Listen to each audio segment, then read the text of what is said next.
Good morning, student. Today, 12th Business Max, Numerical Method.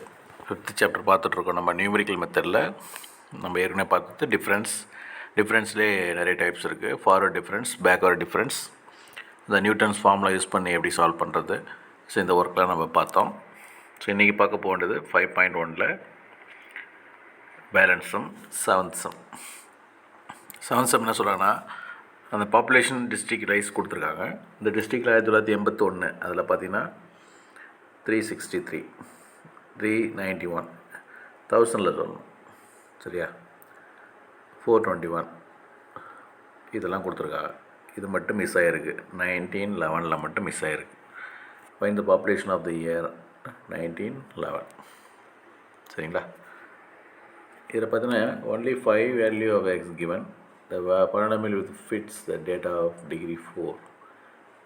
The fifth difference are zeros. Okay. The fifth difference na idinode difference 1 2 3 4 5. இதனுடைய difference வந்து இல்லை, அதனால் fourth 4-5 value கொடுத்துருக்காங்க உங்கள்கிட்ட, சரிங்களா. Total எத்தனை value கொடுத்துருக்கான்னு மட்டும் பார்த்தா போதும். 1 2 3 4 5. அப்போ என்ன போடணுங்க, டெல் பவர் 5 போடணும், y0 போடணும், சரியா. டெல் தூக்கிட்டு என்ன சொன்னால் e-1 போட சொன்னேன். e-1 whole power 5 y0, e-1 whole power 5, அதாவது a minus b whole power 5. So இந்த ஃபார்முலா எக்ஸ்பேண்ட் பண்ணணும், சரிங்களா. ஸோ நீங்கள் எக்ஸ்பேண்ட் பண்ணுறது எப்படின்னா 1 1 இதேமாதிரி ஞாபகம் வச்சுங்க. 1 2 1 1 இது ரெண்டையும் ஆட் பண்ணிங்கன்னா வரும் 3, இது ரெண்டையும் ஆட் பண்ணிங்கன்னா 3, இங்கே என்ன வருது 1 போடு. 1 3 ஆட் பண்ணால் 4, 3 ஆட் பண்ணால் 6, இது ரெண்டையும் ஆட் பண்ணால் 4, லாஸ்ட்டில் 1. அடுத்து 1, இது ரெண்டையும் ஆட் பண்ணால் 5, இது ரெண்டையும் ஆட் பண்ணால் 10, இது ரெண்டையும் ஆட் பண்ணால் 10, இது ரெண்டையும் ஆட் பண்ணால் 5, லாஸ்ட்டில் 1, சரிங்களா. அப்போ இதுதான் fifth formula, a minus B whole power 5 formula. அப்போ a மைனஸ் பி அப்படின்னா, a மைனஸ் அப்படின்னா செகண்ட் வேல்யூ மைனஸ் கூட, அடுத்தது ப்ளஸ்ஸு, அடுத்தது மைனஸ்ஸு, அடுத்தது ப்ளஸ்ஸு, அடுத்தது மைனஸ், இப்படி முடிக்கணும், சரியா. இங்கே a பவர் 5, இங்கே a பவர் 4, a பவர் 3, அப்படி தான் முடிக்கணும், சரிங்களா. ஸோ இங்கே பாருங்கள், e power 5, e power 4, e power 3, e power 2, e power 1 1. அடுத்தது நான் சொன்னேன் 1 minus 5 plus 10 minus 5 plus 5 minus 1, இப்படி தான் முடிக்கணும், சரியா. ஸோ அது ஈஸி மெத்தடுக்காக அதுமாரி போட்டு காட்டினேன், இது பார்த்துக்கோ.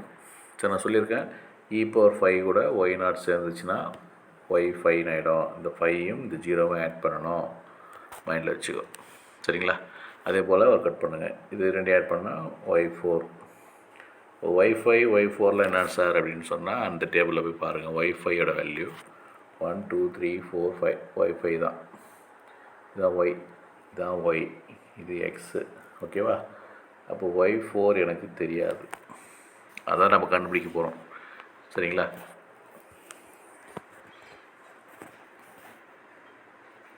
சரி, y3 இதில் பாருங்கள், எது பாருங்கள், இது பேர் y0, y1, y2, y3, y4, y5.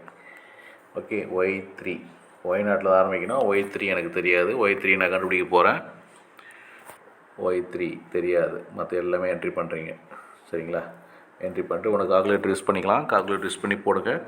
அப்போ y3 மட்டும் கிடைக்கும். y3யோட வேல்யூ 435.2. 1000ல் வேணும் அப்படின்னு சொன்னால் 1000ஆல் மல்டிப்ளை பண்ணுங்கள். கொஸ்டினில் கொடுத்துருக்காங்க 1000ல் வேணும்னு சொல்லிட்டு, அதான் 4,35,200 இவ்வளோ பாப்புலேஷன் அந்த டைமில் இருக்கும் அப்படின்னு சொல்லணும். ஸோ இப்போ பார்த்தீங்கன்னா மிஸ்ஸிங் என்ட்ரிஸ் பார்த்தீங்கன்னா 2 வேல்யூ கொடுத்துருக்காங்க. y1 இது y0பா, இது y1, இது y2, y3, y4 வேணுன்றான், y1 வேணுன்றான், சரியா. அப்போ உங்கள்கிட்ட எத்தனை வேல்யூ கொடுத்துருக்கான்னு பாரு, 1 2 3 4. அப்போ டெல் பவர் 4 போட்டுக்கோ. ஆனால் இங்கே y0 போடக்கூடாது, ஜென்ரல் ஒய்கே போகணும். என்ன சார் காரணம்னா 2 வேல்யூ உனக்கு தெரியாது, அதனால் ஜென்ரலாக ஒய்கே போடுங்க, சரிங்களா. ஒய்க்கு என்ட்ரி பண்ணுங்கள். அப்போ டெல் எடுத்துக்கிட்டு என்ன போடலாம், a minus B whole power 4 formula, e minus 1 whole power 4. Del equal to ஃபார்முலானா e மைனஸ் 1 மைண்டில் வச்சுக்கோ. சரிங்களா. இப்போ e பவர் 4 அதான் சொன்னேன், 1 4 6 4 1. அப்போ இங்கே மைனஸ் ப்ளஸ் மைனஸ் ப்ளஸ் இந்த ஃபார்முலா வந்துடும். சரியா. அடுத்து e பவர் 4 ஆரம்பிக்கிறேன், e கியூப் e பவர் 2 அப்படின்னு போகிறேன். ஃபஸ்ட்டு நான் ஒர்க் பண்ணணும், கேக்கு பதில் 0 போடணும். ஓகேவா. கேக்கு பதில் இங்கே 0 போடுங்க, இங்கே 0 போடுங்க, ஒய் 0 கிடைக்கும். அப்போ e பவர் 4 0னா வரும், ஒய் 4 அப்படின்னு கிடைக்கும். ஸோ அது உனக்கு தெரியும். இது ஒர்க் அவுட் பண்ணிங்கன்னா உனக்கு என்ன தெரியாது வேல்யூ பார்த்தீங்கன்னா ஒய் 4ம் ஒய் 1 தெரியாது, ஒய் 1 தெரியாது, ஒய் 4 தெரியாது. அப்போ அந்த ஈக்குவேஷன் ஒன்று கிடைக்கும். சரிங்களா. அடுத்தது கேக்கு பதில் 1 போடுங்க அப்படின்னு சொல்கிறாங்க. எது வேணால் போடலாம், 1 போட்டு ஈஸியாக இருக்கும். இப்போ ஒய் 1 போடும்போது நான் சொன்னேன், இது 4ம் இந்த 1 ஆட் பண்ண வரும் 5 ஒய் 5 அப்படின்னு எழுதுகிறேன். சரியா. அவ்வளோதான். இப்போ உனக்கு என்னென்ன தெரியுமோ அதெல்லாம் என்ட்ரி பண்ணுற. ஒய் 5 தெரியும் அப்படின்னா, ஒய் 4 தெரியாது, ஒய் 1 தெரியாது, ரெண்டையும் மட்டும் வச்சுக்கோ, மற்றெல்லாம் என்ட்ரி பண்ணுங்கள். அப்போது ஒரு புது ஈக்குவேஷன் கிடைக்கும். ஏற்கனவே ஒரு ஈக்குவேஷன் இருக்குது, ரெண்டாவது ஈக்குவேஷன் இருக்கும். இது ரெண்டையும் சால்வ் பண்ணிங்கன்னா,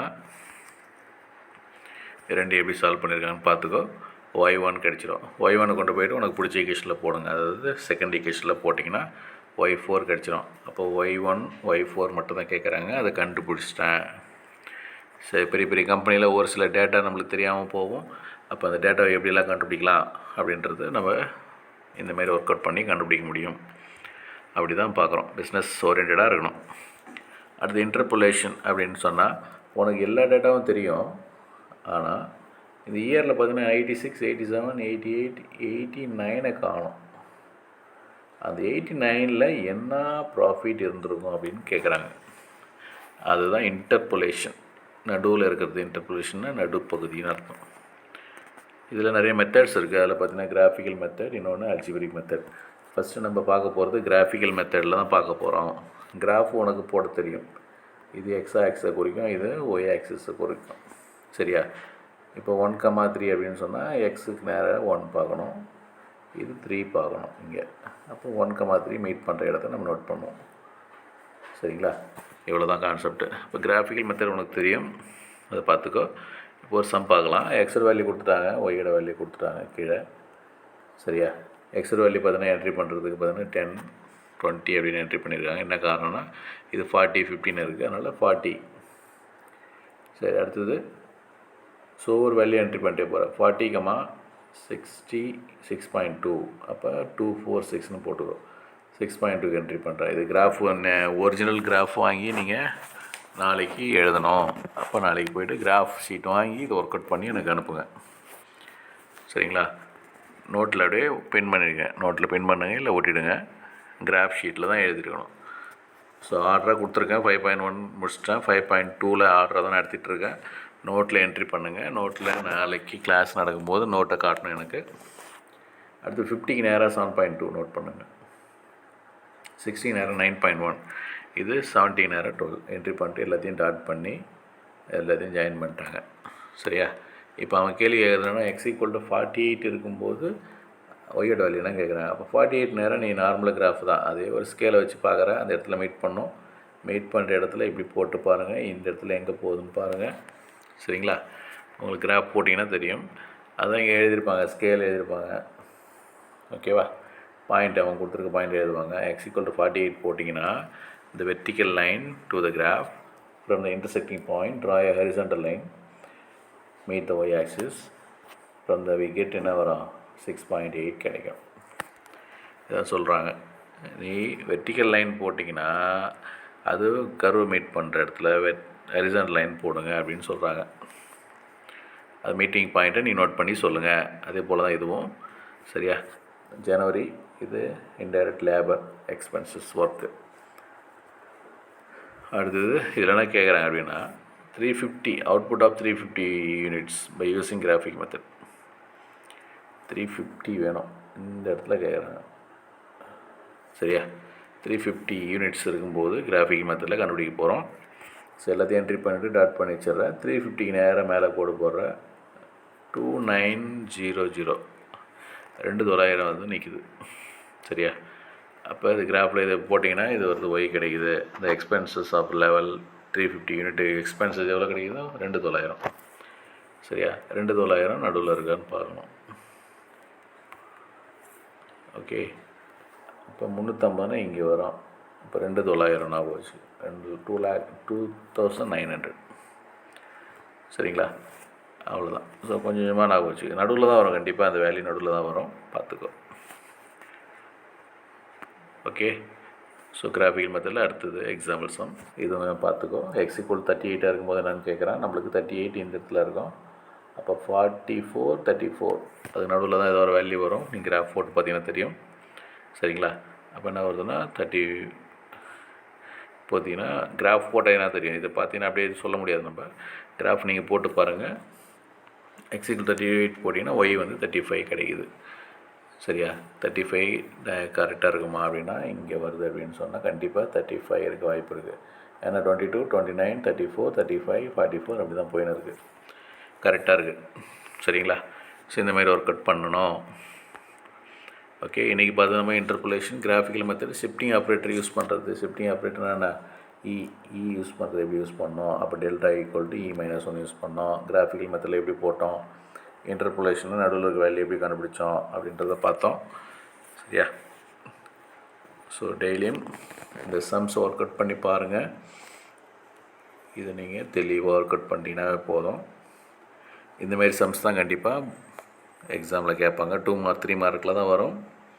பட் ஆனால் இந்த சம்ஸ் மிஸ்ஸிங் என்ட்ரிஸ் இந்த 2 வேல்யூ இருக்கிறதுலாம் 5 மார்க் கொஷனில் கேட்பாங்க. அதனால் தெளிவாக ஒர்க் அவுட் பண்ணி பாருங்கள். ஸோ புரியாதது எந்த இடத்துல புரியல அப்படின்னு சொல்லிட்டு ஒரு ரவுண்ட் போட்டு எனக்கு இந்த இடத்துல புரியல சார் அப்படின்னு சொல்லிட்டு வாட்ஸ்அப்பில் ஸ்டில் எடுத்து காட்டுங்க. நான் அதை எக்ஸ்பிளைன் பண்ணுறேன். ஓகே, ஸோ இது நீங்கள் செய்யணும். ஸோ சிங்கிள் ஒர்க் பார்த்தீங்கன்னா இதெல்லாம் 3 மார்க்கில் கேட்பாங்க. அதனால் தெளிவாக ஒர்க் அவுட் பண்ணுங்கள். தேங்க்யூ.